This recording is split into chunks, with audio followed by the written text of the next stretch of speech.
बिस्मिल्लाहिर्रहमानिर्रहीम। तो last classes के अंदर बेटा हमने प्रोविज़न बनाते वक्त फ्यूचर इवेंट्स को कंसीडर करना सीख लिया।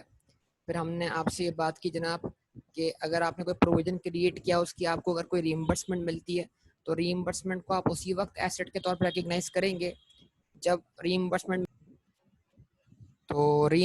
को आप उसी वक्त रिकग्नाइज करेंगे जब रीइंबर्समेंट मिलना वर्चुअली सर्टेन हो, अदरवाइज आप उसको रिकग्नाइज नहीं कर सकते। ये बात ध्यान में रखिएगा लाजमी।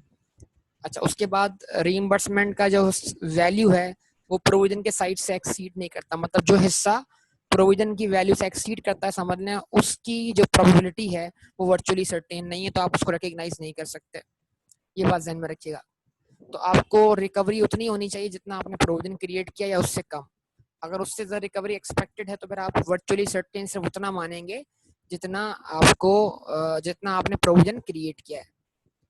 उसके बाद हमने कहा जनाब के इनकम और एक्सपेंसेस को तो आप सेट ऑफ कर सकते हैं, ऑब्वियसली रीइंबर्समेंट इनकम और प्रोविजन का एक्सपेंस वो सेट ऑफ हो जाएगा, इसलिए कि वो तो वैसे ही प्रॉफिट लॉस में जाके मैच हो जाना है। लेकिन आप रीइंबर्समेंट के एसेट को और प्रोविजन की लायबिलिटी को आपस में सेट ऑफ नहीं कर सकते, इस बात की आईएएस परमिशन नहीं देता। बड़ा सिंपल सा मामला है। क्यों? क्योंकि पेमेंट लायबिलिटी किसी और को पे करनी है और रिकवरी किसी और से होनी है, दोनों पार्टीज अलग अलग है। जब तक पार्टीज सेम ना हो हम सेट ऑफ परफॉर्म नहीं कर सकते। तो रेवेन्यू और एक्सपेंसेस का सेट ऑफ अलाउड है, ये एमसीक्यू आइटम है। रेवेन्यू और एक्सपेंसेस का सेट ऑफ अलाउड है, लेकिन बोलिए, बताइए, लेकिन कौन सा सेट ऑफ अलाउ नहीं है बेटा? भाई रिस्पॉन्स दो यार, ऐसे नहीं करो आप लोग। कौन सा सेट ऑफ अलाउड नहीं? हाँ भाई बताओ यार, कौन सा सेट ऑफ अलाउ नहीं है? अरे भाई, रीइंबर्समेंट एसेट और प्रोविजन की लायबिलिटी का सेट ऑफ अलाउड नहीं है। वजह नहीं पूछी मैंने खाली ये पूछा है कौन सा सेट ऑफ अलाउ नहीं है। वजह तो मैं आपको बता रहा हूँ, आपसे सिंपल सवाल पूछ रहा हूँ, कौन सा सेट ऑफ अलाउ नहीं है? आईएएस 37 के तहत कौन सा सेट ऑफ अलाउड नहीं है और कौन सा सेट ऑफ अलाउड है? Response please. हाँ बेटा, हमजा, हुसैन, बाकी लोग, आईएएस 37 के तहत कौन सा सेट ऑफ अलाउड है और कौन सा सेट ऑफ अलाउड नहीं है? एक्सपेंसेस और इनकम का सेट ऑफ अलाउड है, रीइंबर्समेंट एसेट और प्रोविजन का सेट ऑफ अलाउड नहीं है। उसकी लॉजिक क्या है? लॉजिक बड़ी सिंपल सी है। अगर आप इनकम और एक्सपेंस को सेट ऑफ ना भी करें तो दोनों वैसे भी जाके प्रॉफिट लॉस में मैच हो जाएंगे। यस और नो? रिस्पॉन्स। लेकिन एसेट और लायबिलिटी का सेट ऑफ जब परफॉर्म होता है जब दोनों पार्टीज क्या हो, सेम हो। और ये कैसे पॉसिबल है कि आपने जिस पार्टी को पेनल्टी पे करनी है उससे रीइंबर्समेंट रिकवर करनी है? तो पॉसिबल बात ही नहीं। तो लिहाजा रीइंबर्समेंट एसेट का और प्रोविजन की लायबिलिटी का सेट ऑफ अलाउड नहीं है। अच्छी तरह दिमाग में फिट कर लें इस बात को, एमसीक्यू आइटम है ये, एमसीक्यू में पूछ सकता है एग्जामिनर ये। ओके, याद रहेगा? रिस्पांस दो भाई, रिस्पांस दो। अच्छा जी, ओके ना। अब उसके बाद क्या है?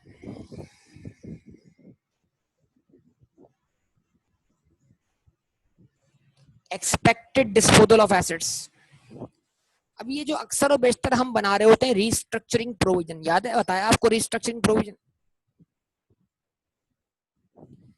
तो हो जब जब जब किसी भी प्लांट को बंद किया जाएगा, जब किसी फैक्ट्री को क्लोज किया जाएगा, उसको शट डाउन किया जाएगा, उसके ऑपरेशंस डिसकंटिन्यू कर दिए जाएंगे, तो रीस्ट्रक्चरिंग का इशू आ गया ना हमारे पास। तो क्या रीस्ट्रक्चरिंग प्रोविजन बनाते वक्त जो प्लांट मशीनरी फैक्ट्री का बिकेगा उससे होने वाले गेन को हम प्रोविजन से लेस कर सकते हैं कि भाई ये हमारा एक्सपेक्टेड गेन है, तो हम उतने अमाउंट से प्रोविजन क्या कर लें, रिड्यूस कर लें।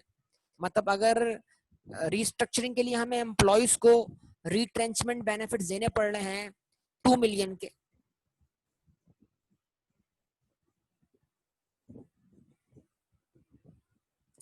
कहां से बेटा दोबारा बताओ, कहां से बोलो?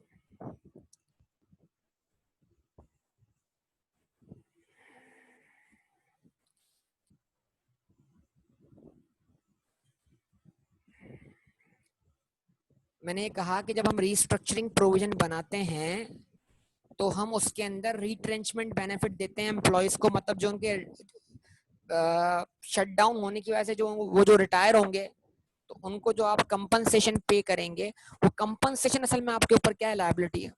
तो उसमें आप स्टाफ ट्रेनिंग को भी रिस्ट्रक्चरिंग प्रोविजन का पार्ट नहीं बनाते ना, क्योंकि आप उसको अवॉइड कर सकते हैं। यस और नो बताइए, रिस्पॉन्स दीजिए। यहां तक तो सारी बातें हम पढ़ चुके हैं ना बेटा, या नहीं पढ़ी हमने बातें, बताइए। लेकिन अब एक सवाल है कि यार एक फैक्ट्री अगर आप क्या कर रहे हो, डिसमेंटल कर रहे हो, या एक फैक्ट्री अगर आप क्या कर रहे हो, मिसाल के तौर पर एक फैक्ट्री आप डिसमेंटल करोगे, तो डिसमेंटल करके जो स्क्रैप होगा, उस स्क्रैप को क्या हम डिसमेंटलिंग प्रोविजन से, स्क्रैप के से जो गेन होगा उस गेन को हम डिसमेंटलिंग प्रोविजन से एडजस्ट कर दें। Point number 1।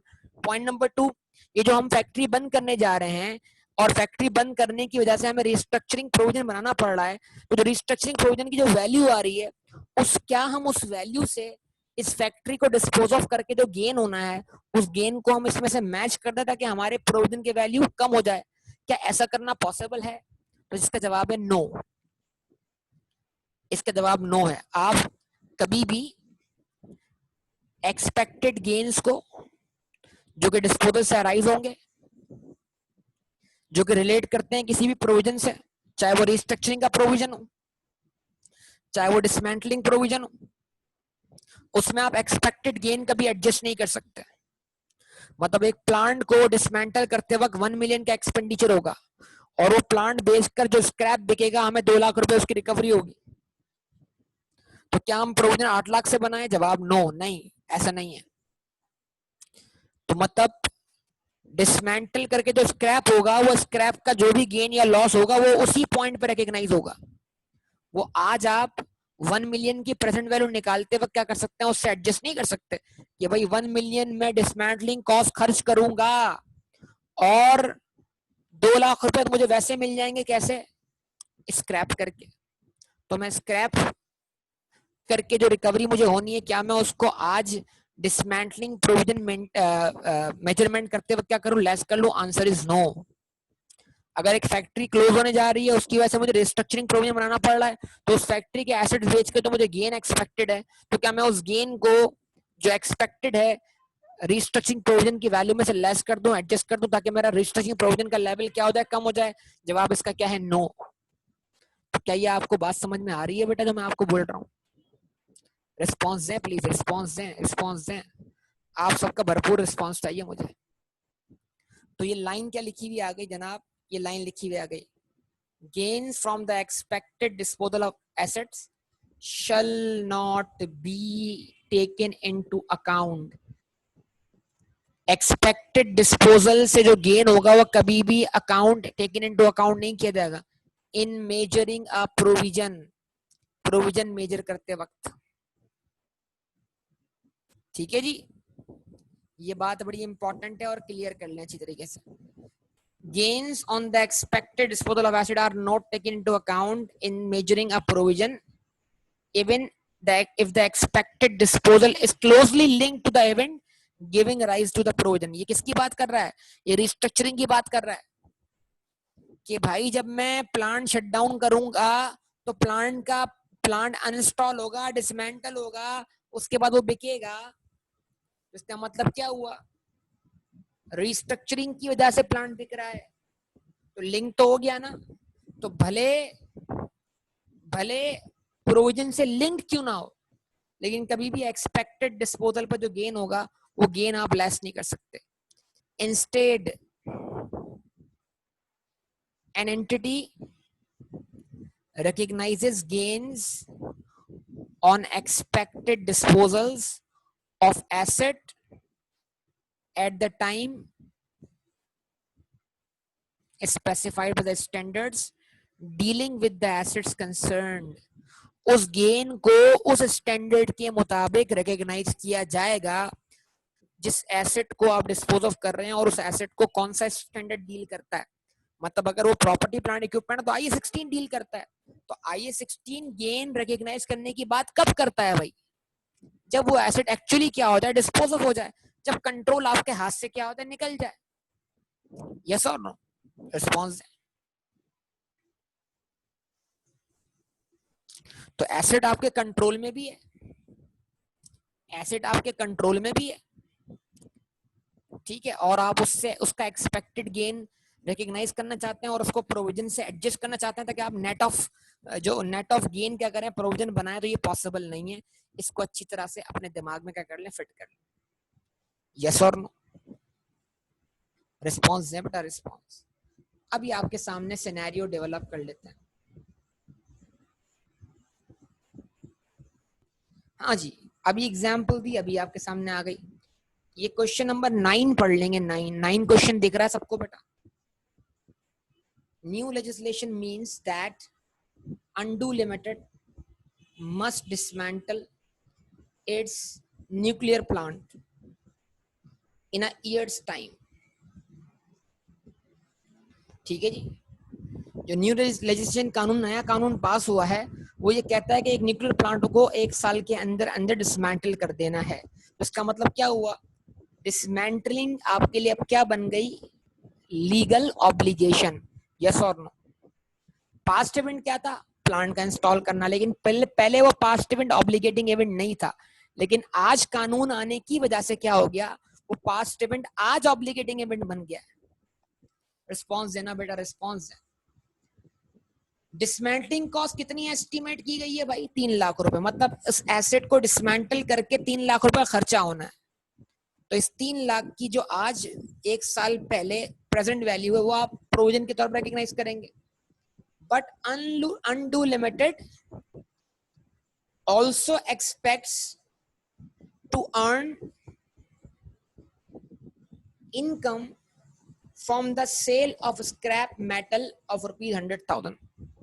और जब ये प्लांट डिसमेंटल हो जाएगा और इसको स्क्रैप कर दिया जाएगा, तो इसको स्क्रैप करके आपको 1 लाख रुपए क्या मिलेगा? स्क्रैप वैल्यू या sale proceed. The effect of discounting are expected to be immaterial. तो अगर 1 साल के बेस पर आप डिस्काउंटिंग को इमटेरियल मानते तो प्रोविजन 3 लाख से बनेगा। सवाल क्या है, क्या 3 लाख में से आप लाख रुपए का एक्सपेक्टेड गेन एडजस्ट करके आज 2 लाख पे प्रोविजन क्रिएट कर सकते हो? तो इसका जवाब क्या है? नो। आपका प्रोविजन जो है वो कितने पे क्रिएट होगा? 3 लाख। तो process the required entry, dismantling cost, debit, provision for dismantling cost, credit. Dismantling cost कहां जाएगी बेटा? एसेट की कॉस्ट का पार्ट बनेगी ना, प्लांट डेबिट होगा असल। Plant debit, provision for dismantling cost, credit. सही है। और वो ये जो लास्ट ईयर ही है ना, तो ये तो ऑब्वियसली फिर 3 लाख रुपए इस साल की डेप्शन का पार्ट भी बन जाएंगे। यस और नो? IE16 के हिसाब से किसी भी प्लांट की जो डिसमेंटलिंग कॉस्ट है वो उस प्लांट की कॉस्ट का पार्ट बनेगी ना बेटा? जवाब देते मुझे आप, क्या ख्याल है? बताइए आप लोग सब। ऐसे ही है ना?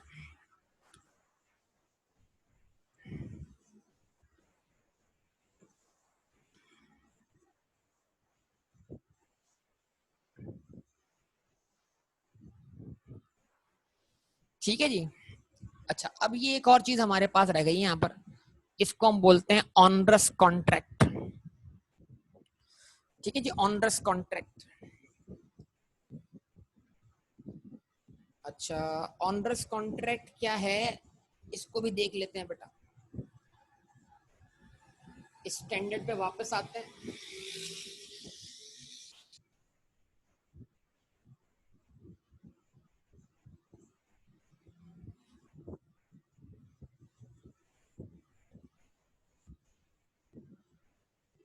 पहले तो डेफिनेशन वाले एरिया की तरफ बढ़ते हैं वापस।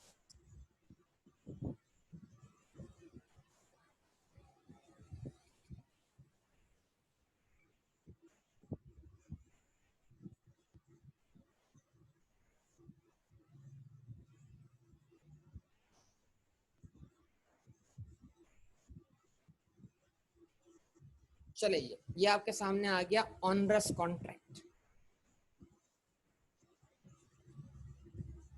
ठीक है, ऑनरस कॉन्ट्रैक्ट। यस और नो? जवाब दे बेटा।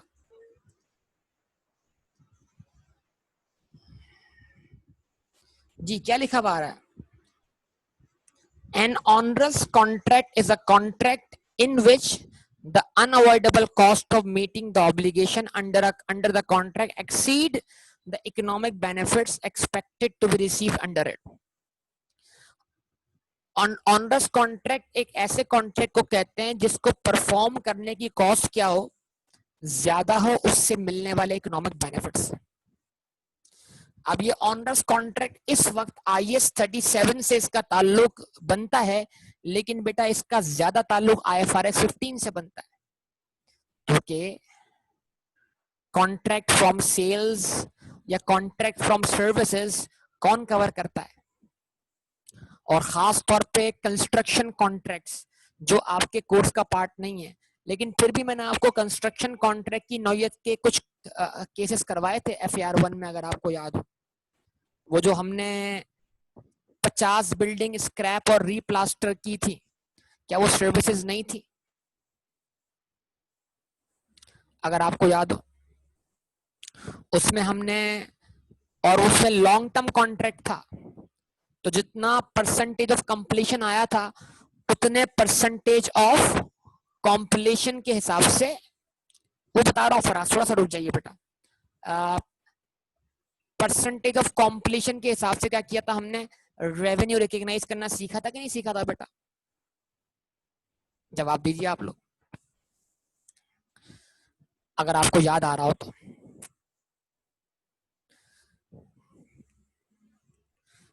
ठीक है जी। सर्वे ऑफ वर्क परफॉर्म्ड, ठीक है जी। Number of work perform as a percentage of total work to be performed, अगर याद हो। Cost incurred to date as a percentage of cost, total cost incurred, a total cost to be incurred। अगर आपको तमाम बातें याद आ रही हो जिससे हमने परसेंटेज ऑफ कंप्लीशन, बेटा फराज ये सारी बातें याद आ रही हैं आपको? कैसी कोई चीज पढ़ी थी हमने IFRS 15 पढ़ते वक्त? पहले ये तो याद दिलाएं। अच्छा बस बेहतरीन, अगर ये याद आ गया तो फिर बड़ा जबरदस्त काम हो गया। अब देखें बेटा, ज्यादा बचपन नहीं, हम ऐसी बातें नहीं करो, ज्यादा बचपन नहीं है, ये गलत है। तुम तो बचपन ना बोलो, गलत है, तुम बचपन नहीं बोलो इसको, ठीक है? मैं ज्यादा बात बोलूंगा तो रिकॉर्डिंग में आ जाएगा वरना, ठीक है? ओके, आगे बढ़ते हैं। ओके जी। अच्छा, अब मिसाल के तौर पर आप एक कॉन्ट्रैक्ट को परफॉर्म करने के लिए एक प्राइस कोट करते हैं, सही है बेटा? ठेकेदारी समझते हैं? ठेकेदारी, हाँ भाई ये काम मैं इतने में कर दूंगा। हमारी जबान में, पाकिस्तानी जबान में ठेकेदारी, ठेकेदारी वाले काम होता है कि नहीं होता? क्या ख्याल है? हाँ भाई ये पूरा घर का रंग करवाना है, कॉन्ट्रैक्ट ले लो बस, मटेरियल वटेरियल सब तुम्हारा, मजदूर सब तुम्हारा, लेबर तुम्हारी, सोन, ठेका ले लो बेटा।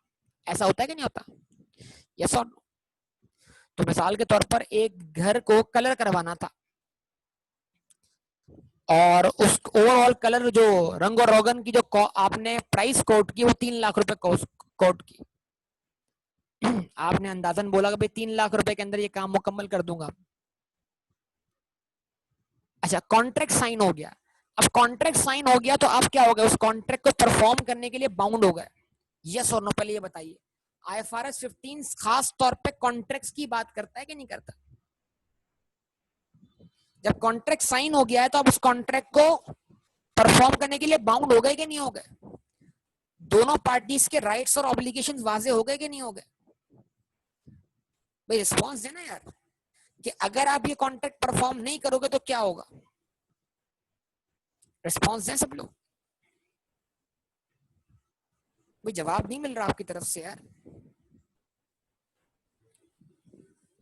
हाँ, तो अब क्या होगा? या तो कोई पेनल्टी सेट हो जाएगी, कि भाई अगर आपने कॉन्ट्रैक्ट 3 लाख पे तय कर लिया, लेकिन अगर आप किसी पॉइंट पर से बैकआउट करते हैं तो आपको लाख रुपए पेनल्टी देनी पड़ेगी, यस और नो?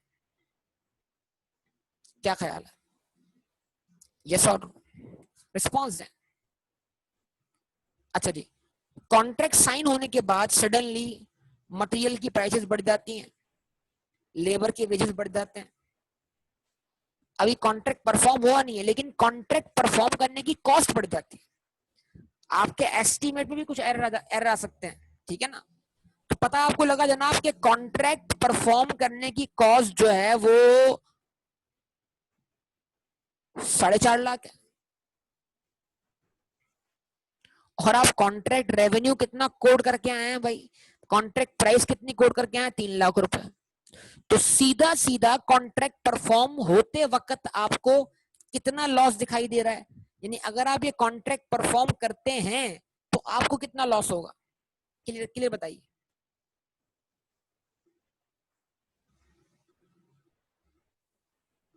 रिस्पॉन्स देना आप लोग यार, सीधे सीधा कॉन्ट्रैक्ट परफॉर्म करते वक्त कितना लॉस दिखाई दे रहा है। अगर कॉन्ट्रैक्ट परफॉर्म करने की कॉस्ट 4.5 लाख रुपए और कॉन्ट्रैक्ट प्राइस जो है और कॉन्ट्रैक्ट रेवेन्यू जो है 3 लाख रुपए, तो कॉन्ट्रैक्ट परफॉर्म करके आपको कितना लॉस होगा। बेटा आप सबके जवाब का मुंतजिर हूं, कॉन्ट्रैक्ट परफॉर्म करके कितना लॉस।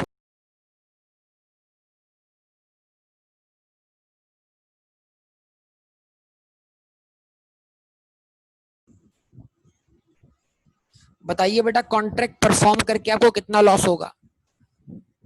डिस्कनेक्ट हो गया था मैं, बोलिए जल्दी बोलिए, अब तो बोलिए बेटा, अब तो आवाज आ रही होगी आपको।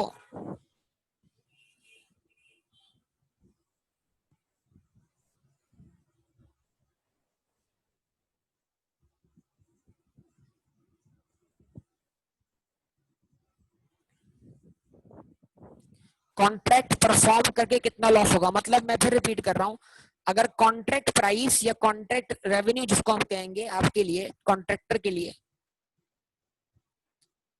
तो कॉन्ट्रैक्ट प्राइस आप कोट करके आए थे कितनी, 3 लाख रुपए। बाद में मटेरियल वेजेस इन सब की प्राइसेस बढ़ने की वजह से आपके लिए कॉन्ट्रैक्ट परफॉर्म करना क्या हो गया, महंगा हो गया। और आपका एस्टीमेट ये कहता है जनाब अगर आप इस कॉन्ट्रैक्ट को परफॉर्म करते हैं तो आपकी जेब से कैश आउटफ्लो होगा 4.5 लाख का और आपको इनफ्लो होगा 3 लाख का। तो अभी आपने कॉन्ट्रैक्ट परफॉर्म नहीं किया है, तो बताइए अगर आप कॉन्ट्रैक्ट परफॉर्म करने को ऑप्ट करते हैं तो आपको सीधा सीधा कितना लॉस हो रहा है, 1.5 लाख का। यस और नो। अब सवाल है, अभी कॉन्ट्रैक्ट परफॉर्म नहीं हुआ और आपको लॉस दिखना शुरू हो गया, यस और नो, इस बात का जवाब दीजिए। अभी कॉन्ट्रैक्ट परफॉर्म नहीं हुआ और आपको लॉस दिखना शुरू हो गया, यस और नो, बताइए। अब आप क्या करेंगे, आप इस कॉन्ट्रैक्ट से अवॉइड, मतलब आप चाहेंगे आप इस कॉन्ट्रैक्ट को अवॉइड कर दे किसी भी तरीके से। अगर आप इस कॉन्ट्रैक्ट को अवॉइड करते हैं तो क्या आपको पेनल्टी पे करनी पड़ेगी।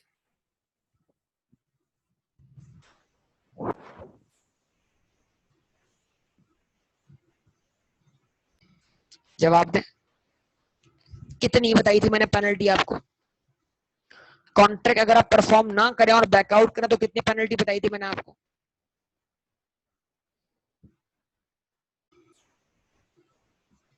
सब भूल गए। 1 लाख रुपए, 1 लाख रुपए। तो उस वक्त मैसेज बोलना था ना मैसेज के अंदर यार, 1 लाख रुपए की आवाज कट रही है। अब तो बता दिया पेनल्टी 1 लाख रुपए। इसका मतलब ये, अगर कॉन्ट्रैक्ट परफॉर्म करे तो कितना लॉस, 1.5 लाख रुपए, और कॉन्ट्रैक्ट परफॉर्म ना करें तो लाख रुपए तो जेब से जाएंगे ना कम से कम। तो मिनिमम कितना इस कॉन्ट्रैक्ट को परफॉर्म किए बगैर आपको कम से कम कितना लॉस बियर करना पड़ा, ये बताइए, या कितना लॉस बियर करना पड़ेगा।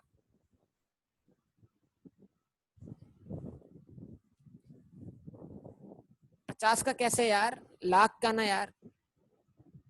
कॉन्ट्रैक्ट परफॉर्म करके 1.5 लाख का लॉस होना है और कॉन्ट्रैक्ट परफॉर्म किए बगैर लाख रुपए जेब से जाना है, तो कम से कम लॉस कितना होगा आपको इस कॉन्ट्रैक्ट से, इस कॉन्ट्रैक्ट में इंटर होने की वजह से 1 लाख रुपए का। तो क्या बोलेंगे इस 1 लाख रुपए के लॉस को, अनअवॉइडेबल या अवॉइडेबल।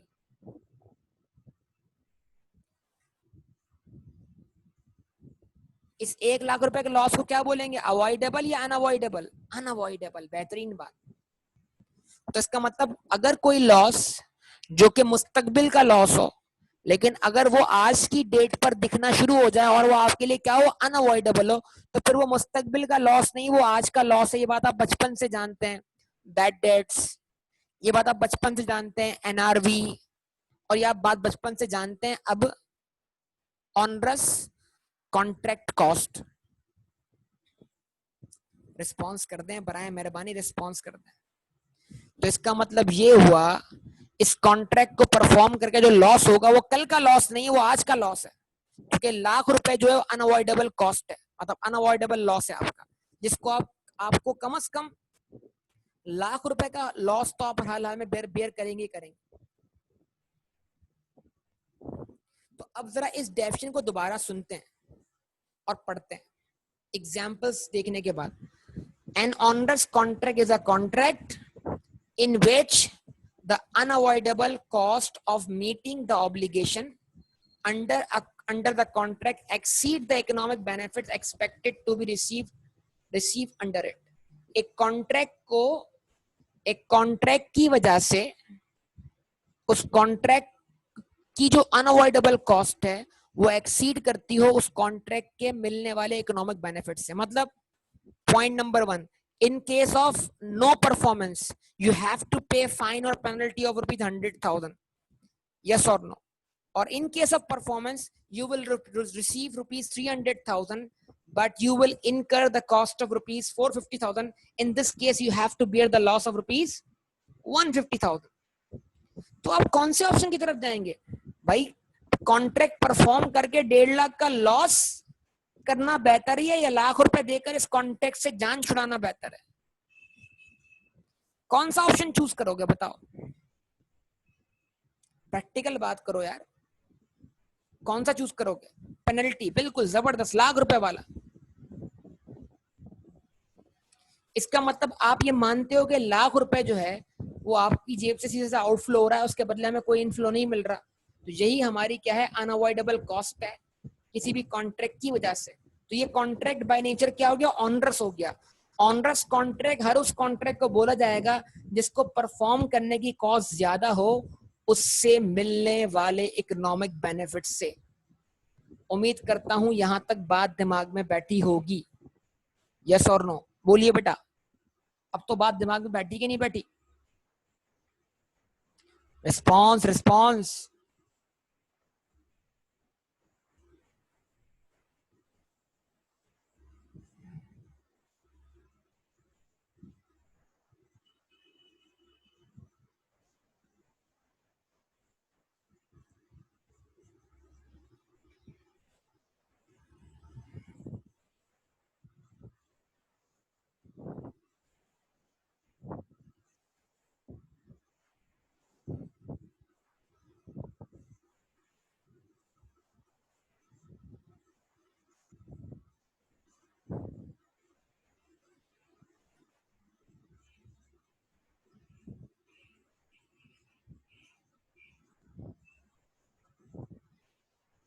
ठीक है बेटा, अब यहां पर आपके सामने ये आ गया ऑनरस कॉन्ट्रैक्ट।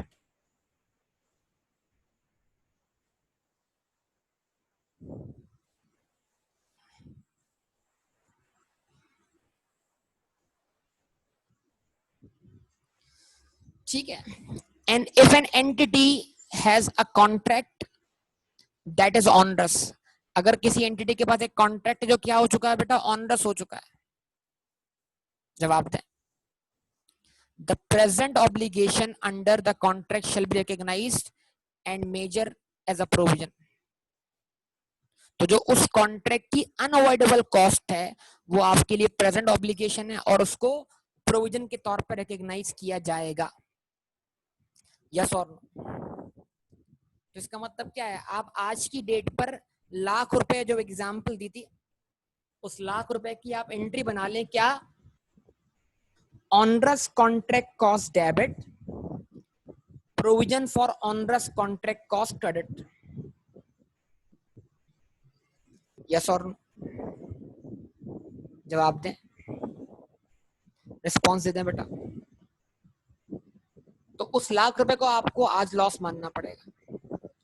अच्छा, अब इसकी जो बेस्ट एग्जांपल हमें मिलती है बेटा वो कहाँ मिलती है? देखें, इसकी एग्जाम्पल थी बेस्ट लीजेस के अंदर। ये तो मैंने एग्जाम्पल दे दी क्योंकि इस एग्जाम्पल का ताल्लुक मेनली IFRS 15 से है और IFRS 15 से टॉपिक कनेक्ट हो रहा है जाकर, लेकिन इसका ताल्लुक एक और स्टैंडर्ड से भी था, लीजेस से। अब सुनिएगा, अभी हम लीजेस में कौन सा स्टैंडर्ड पढ़ रहे हैं? IAS 17 पढ़ रहे हैं, IFRS 16 पढ़ रहे हैं? ये बताइए आप मुझे। IFRS 16। तो IFRS 16 ने किसकी अकाउंटिंग चेंज की है, लेसी की या लेसोर की? IFRS 16 ने किसकी अकाउंटिंग चेंज की है, लेसी की या लेसोर की? IFRS 16 ने किसकी अकाउंटिंग चेंज की है, लेसी की अकाउंटिंग चेंज की है। पहले लेसी भी लीज को बतौर फाइनेंस लीज या ऑपरेटिंग लीज के तौर पर रिकॉग्नाइज किया करता था। फाइनेंस लीज उसके लिए ऑन बैलेंस शीट लीज थी, लेसी के लिए, जिसमें वो एसेट को बतौर एसेट कैपिटलाइज करता था, बतौर right of use of asset capitalise नहीं करता था। और ऑपरेटिंग लीज में लेसी एसेट को कैपिटलाइज ही नहीं करता था, बस उसका जो रेंट पेमेंट था वो उसको एक्सपेंस के तौर पर रिकॉग्नाइज करता था ऑन स्ट्रेट लाइन बेसिस। लेकिन IFRS 16 आया और उसने कॉन्सेप्ट क्या दिया कि भाई लेसी को तो एसेट यूज करने का राइट मिल रहा है, चाहे वो ऑपरेटिंग लीज हो चाहे फाइनेंस लीज हो, तो लेसी को अपनी बुक्स में right of use of asset capitalise करना है। और लेसी के लिए तमाम लीजेस क्या हो गई बेटा, ऑन बैलेंस शीट लीज हो गई। सारी तफसीरें मैं कर चुका हूं शुरू में, अगर आपको याद हो। अब मेरी बातें आप भूल चुके हैं तो अलग बात। लीजेस पढ़ते वक्त आपके सामने सारी तफसीलात रखी हैं कि ऐसा क्यों हुआ, इसके पीछे एक रेशो था, ये भी समझाया था मैंने आपको।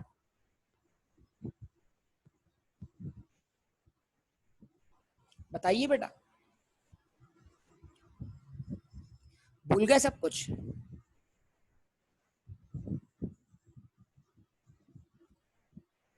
अच्छा, अब प्रॉब्लम ये है कि आपका जो स्टडी टेक्स्ट है, ये जो क्वेश्चन बैंक है, उसमें लीजेस की जो एग्जांपल्स कवर होती हैं IAS 37 में प्रोविजन के लिहाज से, उसमें उसने IFRS 16 कंसीडर नहीं किया बल्कि IAS 17 कंसीडर किया है। जरा समझिएगा बेटा, अब टेक्निकली इस बात को समझ लेगा। देखें, आपने एक वेयर हाउस रेंट पे लिया, ठीक है जी। अब एक आम रेंट पे लेने में और लीज एग्रीमेंट के तौर पे रेंट पे लेने में क्या फर्क है? एग्रीमेंट का कैंसिलेबल और नॉन कैंसिलेबल होना, यस और नो? तो आम रेंट एग्रीमेंट और lease rent contract, lease contract का फर्क तो पता है ना या नहीं पता? आइडेंटिफाइड एसेट होना चाहिए। कोई रिस्पॉन्स दे दें यार जल्दी से। तो फर्ज करें आपने एक वेयर हाउस रेंट पे ले लिया और उसका 3 साल का कॉन्ट्रैक्ट कर लिया, और वो कॉन्ट्रैक्ट बाय नेचर क्या था, नॉन कैंसिलेबल था, और आपके लिए अब 3 साल का रेंट पे करना क्या जरूरी है? अब प्रैक्टिकली क्या होता, इस वेयर हाउस से आपके ऑपरेशंस परफॉर्म करते होते और आप रेवेन्यूज जनरेट करते। उन रेवेन्यूज के अगेंस्ट ये रेंट क्या बन जाता बेटा, आपके बिजनेस का एक्सपेंस बन जाता। ये मैं ऑपरेटिंग लीज की बात कर रहा हूँ, IAS 17 की बात कर रहा हूँ, IFRS 16 की बात नहीं कर रहा। कि ये लीज अगर आपके लिए ऑपरेटिंग लीज होती तो आप इस वेयर हाउस को कैपिटलाइज नहीं करते, इसके रेंट को एक्सपेंस मानते, और पर ईयर जो रेंट एक्सपेंस था वो इस वेयर हाउस के जरिए जो ऑपरेशन जनरेट हो रहे हैं, उससे जो रेवेन्यू जनरेट हो रहा है उसके अगेंस्ट वो रेंट आपका एक्सपेंस बन जाता। यस और नो? जिस तरह हम नॉर्मल रेंट एक्सपेंस के साथ ये ट्रीटमेंट करते हैं कि नहीं करते? रिस्पॉन्स चाहिए, रिस्पॉन्स सबका। अच्छा जी, ओके। अब आगे सुनिए, मैं अभी IAS 17 अज्यूम करते हुए बता रहा हूं आपको, जो आपका स्टडी टेक्स्ट कवर कर रहा है। अब हुआ ये कि ये एग्रीमेंट यानी ये कॉन्ट्रैक्ट होने के साथ ही कोरोना वायरस वाला मामला आ गया, गवर्नमेंट ने लॉकडाउन लगा दिया और वेयर हाउस आपके लिए बिल्कुल बेकार हो गया। यानी अभी आपने यहाँ ताजा ताजा कॉन्ट्रैक्ट साइन किया है, उधर 2 दिन बाद गवर्नमेंट ने क्या कर दिया, लॉकडाउन। अरे यार, अब क्या करें? तो आपने बोला यार मैं तो फंस गया इस कॉन्ट्रैक्ट में, और कॉन्ट्रैक्ट भी बाय नेचर क्या है, बोलो भाई, कॉन्ट्रैक्ट भी बाय नेचर क्या है, नॉन कैंसिलेबल। तो मतलब क्या हुआ, रेंट पे करना ही करना है, क्योंकि कॉन्ट्रेक्चुअल टर्म है, 3 साल का कॉन्ट्रैक्ट कर लिया है, यस और नो। तो इसका मतलब रेंट मेरी जेब से जाएगा ही जाएगा, और उसके बदले मेरी जेब में रेवेन्यू कुछ नहीं आएगा, यस और नो। तो जो एक्सपेक्ट करके मैंने ये वेयर हाउस लिया था कि मैं रेंट पे करके इतना आउटफ्लो जनरेट करूंगा, तो फिर मैंने ये भी तो सोचा होगा ना कि ये वेयर हाउस मुझे इतना इनफ्लो जनरेट करके भी देगा। तो इनफ्लो तो हो गया 0, अब जेब से सिर्फ क्या दिख रहा है, आउटफ्लो ही दिख रहा है, यस और नो। Response please, response. इसका मतलब क्या हुआ, जितना भी रेंट मेरी जेब से जाना है वो सारा का सारा रेंट मुझे लॉस की शक्ल में दिखाई दे रहा है आज, हालांकि अभी 3 साल नहीं गुजरे। तो इसका मतलब लॉस तो कल का है, लेकिन वो आज दिख रहा है और मैं उसको अवॉइड भी नहीं कर सकता, क्योंकि कॉन्ट्रैक्ट बाय नेचर क्या है, नॉन कैंसिलेबल है। अवॉइड करने का एक रास्ता है, अगर कोई पेनल्टी है तो वो पे कर दें, तो फिर कम से कम वो पेनल्टी आपके लिए क्या बन जाएगी, प्रोविजन बन जाएगी। तो इसका मतलब क्या हुआ, आपका ये रेंट एग्रीमेंट क्या हो गया, या रेंट कॉन्ट्रैक्ट क्या हो गया, ऑनरस हो गया। Response please, response please. हुआ क्या नहीं हुआ। अब आप जब आपका रेंट एग्रीमेंट ऑनरस हो गया, तो अब आईएएस के हिसाब से क्या होगा, जितना भी रेंट मुस्तकबिल में आपने पे करना है उसकी अमाउंट को एक्सपेंस मानकर उसको पे करने की लायबिलिटी क्या करते हैं, आज क्रिएट करते हैं। सही है। तो सर ये तो आपने कहानी सुना दी आईएएस 17 की, हम तो पढ़ रहे हैं क्या, आईएफआरएस 16। तो हमारे ऊपर ये केस तो अप्लाई नहीं होना चाहिए। तो अब आईएफआरएस 16 से इस केस को कैसे लिंक करें। अब आप मुझे एक सवाल का जवाब दीजिए, अगर मैं इस लीज को अकाउंट करता हूं एज पर आईएफआरएस 16, तो जो भी लीज रेंटल्स हैं उनकी प्रेजेंट वैल्यू निकालकर मैं लायबिलिटी तो पहले ही क्रेडिट कर चुका हूँ ना, मतलब नॉन कैंसिलेबल होने की बिना पर उसकी लायबिलिटी को तो मैं पहले ही क्रेडिट कर चुका हूँ। तो इसका मतलब ये हुआ कि भले कॉन्ट्रैक्ट ऑनरस भी हो जाए तो मुझे कोई लायबिलिटी अलग से अब तो रिकॉग्नाइज करने की जरूरत नहीं है ना, क्योंकि जितनी भी रेंट की पेमेंट है उनको तो मैं लायबिलिटी मान चुका हूं। Response, response. लेकिन जितने से मैंने लायबिलिटी क्रेडिट की है उतने से मैंने एसेट डेबिट कर दिया है, और एसेट डेबिट करने का मतलब क्या है, जो पैसा मेरी जेब से खर्च होगा मुझे उसका इकोनॉमिक बेनिफिट मिलेगा। और अगर अब इस वेयर हाउस से मुझे कोई इकोनॉमिक बेनिफिट दिखाई नहीं देता, तो फिर अब मुझे क्या करना है, अब मुझे उस एसेट को इंपेयर करना है सिंपली। तो आईएफआरएस 16 आने के बाद लीजेस के ऊपर से ऑनरस कॉन्ट्रैक्ट का ट्रीटमेंट थोड़ा मुख्तलिफ हो गया, क्योंकि लायबिलिटी तो पहले रिकॉग्नाइज हो गई। तो वो जो पेमेंट आपकी जेब से जानी है वो तो लायबिलिटी के तौर पे आपकी बुक्स में अपीयर हो रही है, तो आप पेमेंट्स को आप लायबिलिटी नहीं माने, नंबर 1। नंबर 2, जितने से लायबिलिटी आपने क्रेडिट किया उतने से आपने एसेट डेबिट किया है, तो एसेट क्या शो करता है, right of use of asset के इतने का कम से कम आपको फ्यूचर में इकोनॉमिक बेनिफिट मिलेगा। लेकिन अगर वो वेयर हाउस आपको कुछ भी कमा के नहीं देगा तो उसकी रिकवरी क्या हो गई, 0 हो गई। तो रिकवरेबल अमाउंट क्या हो गया, 0 हो गया। अब रिकवरी करने के 2 तरीके होते हैं, या तो यूज करके या किसी और को बेच के। लेकिन ये तो लीज वाली चीज है, ये बेच तो नहीं सकते, लेकिन एक काम कर सकते, सबलेट कर दें, किसी और को सबलेट कर दें। तो कॉन्ट्रैक्ट कहता है तुम किसी को सबलेट भी नहीं कर सकते, तो तुम किसी भी तरीके से उसको अवॉइड नहीं कर पा रहे हो। जो आउटफ्लो तुम्हारी जेब से होना है तुम उसको अवॉइड नहीं कर पा रहे हो। तो इसका मतलब क्या हुआ, सीधी सीधी बात है, तुम्हारा एसेट क्या हो गया, एम्पेयर हो गया। मिसाल के तौर पर एग्जाम्पल ले लें, 3 लाख रुपए से आपने right of use of asset debit किया था, 3 लाख से आपने लीज ऑब्लिगेशन क्रेडिट की थी, यस और नो। Response please, response. भाई बात वही है ना, ऑनरस कॉन्ट्रैक्ट में लॉस डेबिट हो गया और लायबिलिटी क्या हो गई, क्रेडिट हो गई। तो मेन मकसद तो क्या है, अनअवॉइडेबल कॉस्ट को लॉस मानना ना। तो आईएफआरएस 16 के लिहाज से हमने ऑपरेटिंग लीज को भी right of use of asset के तौर पर डेबिट कर दिया है। तो उस एसेट की लायबिलिटी पहले ही मौजूद है, जो रेंट हमारी जेब से जाना है उसकी लायबिलिटी तो पहले ही क्रेडिट हुई हुई है, तो अलग से कोई नई लायबिलिटी तो क्रिएट नहीं कर सकते, और एसेट कैपिटलाइज किया हुआ है। बोलो। तो फिर जाहिर सी बात, जब एसेट कैपिटलाइज किया हुआ है तो वो कैपिटलाइज अमाउंट ही किस बात को रिप्रेजेंट कर रहा है कि फ्यूचर में इकोनॉमिक बेनिफिट होगा। लेकिन अगर वो इकोनॉमिक बेनिफिट जीरो हो गया तो फिर अब वो लॉस किस तरह प्रेजेंट किया जाएगा? अब वो लॉस इम्पेयरमेंट की शक्ल में ही प्रेजेंट किया जाएगा ना। तो ऑनरस कॉन्ट्रैक्ट का लीज पे स्कोप क्या हो गया? चेंज हो गया बेटा। लेकिन आपकी किताब में अभी भी मौजूद है ऐसे ऐसे, ठीक है। लेकिन IFRS 15 के ऊपर ऑनरस कॉन्ट्रैक्ट का स्कोप जो है वो बाकी है। मैंने आपको 2 एग्जांपल्स कवर कर दिए बेटा, उम्मीद है आपको मेरी बात समझ में आ रही होगी। यस और नो बोलिए बेटा, रिस्पॉन्स दीजिए बराए मेहरबानी। अच्छा जी, मैं दोबारा अपनी बात रिपीट करता हूं। देखें, आपने आज right of use of asset debit किया 3 लाख से, लीज ऑब्लिगेशन क्रेडिट की 3 लाख से।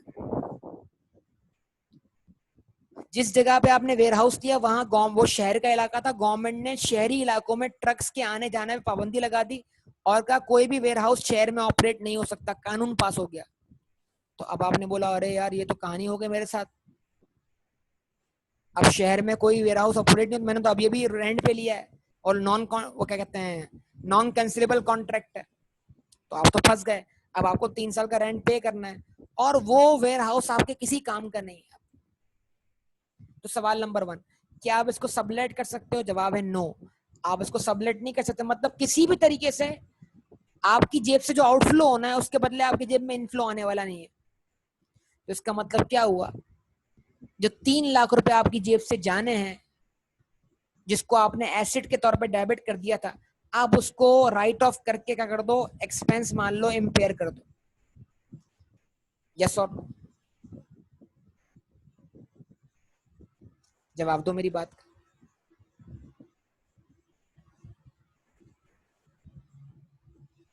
समझो मेरी बात।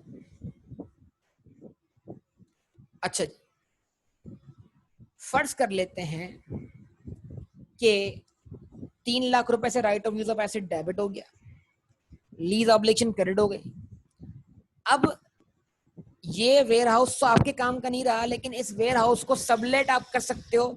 जो बंदा आपसे सबलेट करेगा वो उसको बतौर वेयर हाउस इस्तेमाल नहीं करेगा, किसी और काम में लेगा। लेकिन वो आपको जो रेंट देगा 3 साल का सबलेटिंग पर, वो देगा टोटल 1,20,000।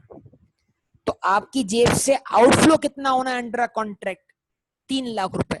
और आपकी जेब में इनफ्लो कितना आना है? 1,20,000 रुपए। स्टिल आपको मुस्तकबिल में लॉस दिखाई दे रहा है, कितना? जो आपके लिए अनअवॉइडेबल है, 1,80,000। 1,20 तो आपकी जेब से, आपकी जेब में आएगा ना। 3 लाख आपकी जेब से जाएगा, 1,20 आपकी जेब में आएगा, तो आपको आज ही मुस्तकबिल में कितना लॉस दिखाई दे रहा है? 1,80,000। तो क्या कर लो, 1,80,000 में प्रोविजन बना लो, 1,80,000 से एसेट को इम्पेयर कर दो अगर IFRS 16 फॉलो कर रहे हो। और अगर IAS 17 होता तो क्या करते? 1,80,000 से ऑनरस कॉन्ट्रैक्ट कॉस्ट डेबिट करते हैं, provision for onerous contract cost क्या करते? क्रेडिट कर देते। समझे हो मेरी बात? लेकिन आप पर करंट सिनेरियो कौन सा अप्लाई होगा बेटा? IAS 17 थोड़ी अप्लाई होगा, आप पर तो IFRS 16 अप्लाई होगा। लेकिन अगर आपको प्रैक्टिस में ऐसे क्वेश्चन देखने को मिले तो आप उनको डील कर लीजिएगा, मसले वाली बात नहीं। तो मेरी बात ध्यान में रखिएगा कि किताब के अंदर ये है कि उन्होंने इस सिनेरियो को चेंज नहीं किया अब तक, काफी अटेम्प्ट्स हो चुके हैं इस बात। क्या ये मेरी बात आपको क्लियर है बेटा? ऑनरस कॉन्ट्रैक्ट का कॉन्सेप्ट क्लियर है आपको? चलें साथ साथ इसको भी पढ़ लेते हैं, फिर हम इसका एक क्वेश्चन कर लेंगे।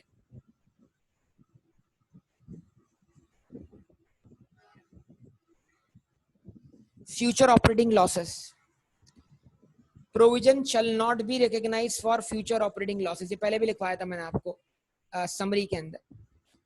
अगर मुस्तकबिल में किसी बिजनेस को ऑपरेट करने से लॉस होता है तो उस लॉस का आप आज प्रोविजन नहीं बना सकते। बड़ा सिंपल वजह है, क्योंकि आप उस लॉस को अवॉइड कर सकते हैं।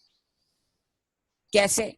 फ्यूचर में ऑपरेट ना करके। और जब आप फ्यूचर में ऑपरेट ना करने की बात करेंगे तो फिर रीस्ट्रक्चरिंग वाला मामला आ जाएगा।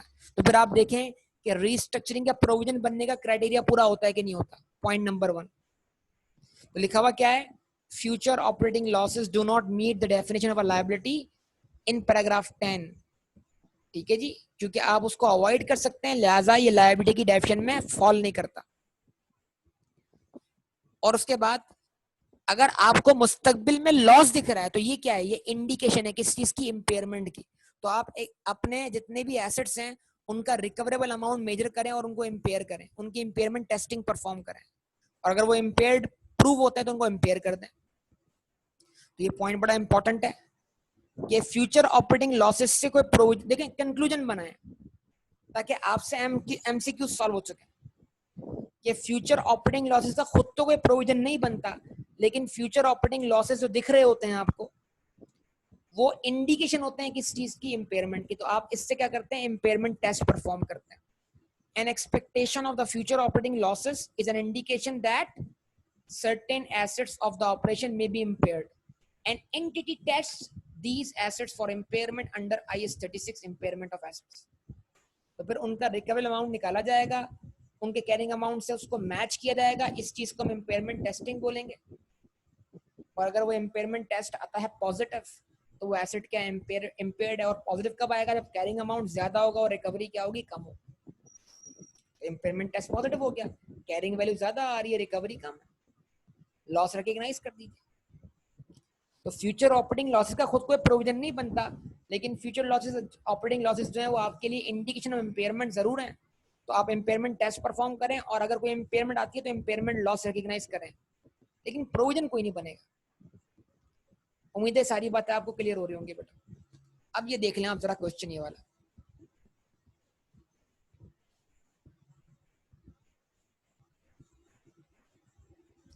ये आ गया क्वेश्चन नंबर 12।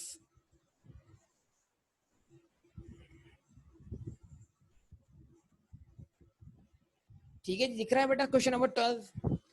स्लियोन limited entered into a contract to perform certain services. The contract price, कितनी प्राइस कोट की है कॉन्ट्रैक्ट प्राइस बेटा, जरा देख के बताओ ताकि लगे आप मौजूद हो यहाँ पर। कितनी कॉन्ट्रैक्ट प्राइस कोट की, 80,000।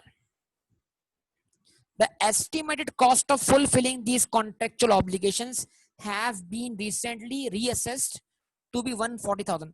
जब दोबारा से इस कॉन्ट्रैक्ट को परफॉर्म करने से पहले इसकी कॉस्ट को रीअसेस किया तो पता ये लगा इस कॉन्ट्रैक्ट को परफॉर्म करने की कॉस्ट क्या है,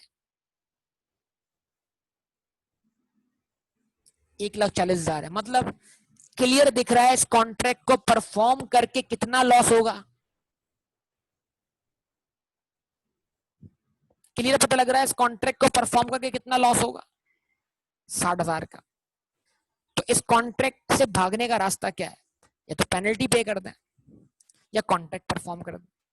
तो अगर पेनल्टी कम है तो कम पे करके जान छुड़ा लें। तो अब लिखा हुआ क्या आ गया, a penalty of 30,000 is payable if the contract is cancelled. तो कम से कम जो अनअवॉइडेबल कॉस्ट है इस कॉन्ट्रैक्ट को परफॉर्म करने की वो क्या है, वो 30,000 रुपए है। मतलब यानी कि इस कॉन्ट्रैक्ट से जान छुड़ाने की, कि मतलब इसका मतलब क्या, कम से कम आपको 30,000 तक का तो लॉस बेयर करना है कि नहीं बनना। यस और नो बोलिए, रिस्पॉन्स दीजिए बेटा। तो इसका मतलब क्या करेंगे आप, इसकी एंट्री पास कर लेंगे। क्या एंट्री पास कर लेंगे, ऑनरस कॉन्ट्रैक्ट कॉस्ट डेबिट 30,000 से, provision for onerous contract cost credit 30,000 से। अच्छा, अब अगर फर्ज कर लीजिए पेनल्टी होती है 1,00,000 रुपए और कॉन्ट्रैक्ट को परफॉर्म करके लॉस कितना होता, 60,000 रुपए। तो फिर आप कौन से ऑप्शन को चूज करते हैं,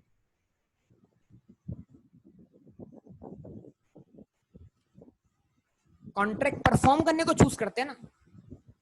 तो उस केस में भी आपको फिर 60,000 का कम से कम लॉस दिख रहा है, उस 60,000 के लॉस को आप आज ही रिकॉग्नाइज कर लेते, उस 60 के लॉस को आप आज ही रिकॉग्नाइज कर लेते।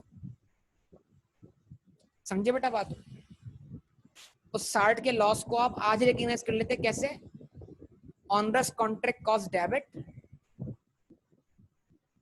Provision for onerous contract cost credit, कितने से, 60,000 से। परफॉर्म करके उस लॉस को रिकॉग्नाइज नहीं करेंगे हम मास बेटा। जिस तरह एनआरबी लॉस जो है वो इन्वेंट्री बेचे बगैर रिकॉग्नाइज होता है ना बेटा, तो फिर वो लॉस इन्वेंट्री बेचते वक्त रिकॉग्नाइज नहीं होता। इस तरह ऑनरस कॉन्ट्रैक्ट कॉस्ट जो है अगर वो परफॉर्म करके भी जो लॉस होना है वो लॉस अनअवॉइडेबल है, तो वो लॉस आज का लॉस है। तो फिर उस लॉस को आज रिकग्नाइज करें, उसको फिर परफॉर्म करते वक्त रिकग्नाइज नहीं किया जाएगा। ये बिल्कुल वही सेंस है जो इन्वेंट्री वाला सेंस है। समझे मेरी बात? तो अल्हम्दुलिल्लाह बेटा मैंने अपनी तरफ से तकरीबन ये स्टैंडर्ड कंप्लीट कर दिया है।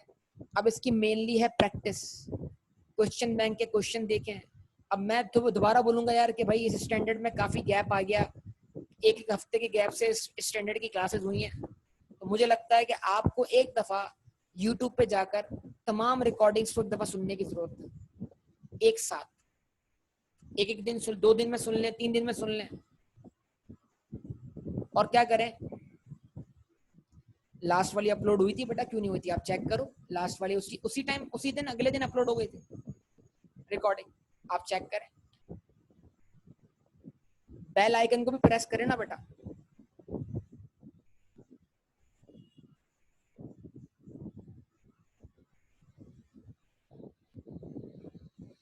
अच्छा जी, ओके, मजाक वाली बात थी वैसे, ये सीरियस नहीं थी। अच्छा जी, तो क्या कहते हैं अपना, हो सकता है यार मुझसे गलती हुई कोई इसके अंदर। खैर मेरे हिसाब से तो मैंने इसको अपडेट कर दिया था, देख लूंगा मैं इसको दोबारा से फिर से।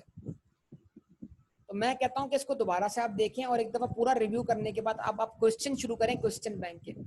अब एक प्रॉब्लम ये हो रहा है हैंडआउट का कि जो हैंडआउट आपके सामने ये पुराना है, एक नया हैंडआउट मैंने कंपाइल किया था, मुझे नहीं मिल रहा। तो मैं जब भी हमास मुझे कहता है हैंडआउट भेजने का, या कोई और कहता है मुझे, हुसैन ने भी माशाल्लाह वहाँ पे मुझे कमेंट्स किए मैं कि सर हैंडआउट सेंड कर दें। हुसैन बोल रहा है बाकियों को हैंडआउट सेंड कर रहे हैं, मुझे सेंड नहीं कर रहे। तो भाई मसला ये है कि यार इसका हैंडआउट जो है, जो नया मैंने बनाया था ना, वो पता नहीं कहाँ गुम हो गया, यानी कि वो मुझे फाइल नहीं मिल रही। ठीक है, तो मैं चाहता था मैं आपको वही सेंड करूं डायरेक्ट, उसमें वैरायटी भी ज्यादा है, क्वेश्चन भी ज्यादा है। लेकिन नहीं मिलता तो मजबूरन फिर मैं आपको यही वाला सेंड कर दूंगा। ठीक है बेटा, तो इस वजह से मैं हैंडआउट सेंड नहीं कर पा रहा था।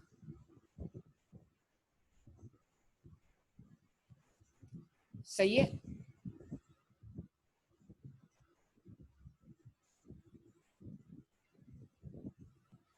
ओके बेटा, लास्ट वाली देख लेते हैं इंशाल्लाह। ओके, तो इसको स्टॉप करेंगे इंशाल्लाह, बाकी बातें आपसे अगली क्लास में होंगी। ओके, अल्लाह हाफिज।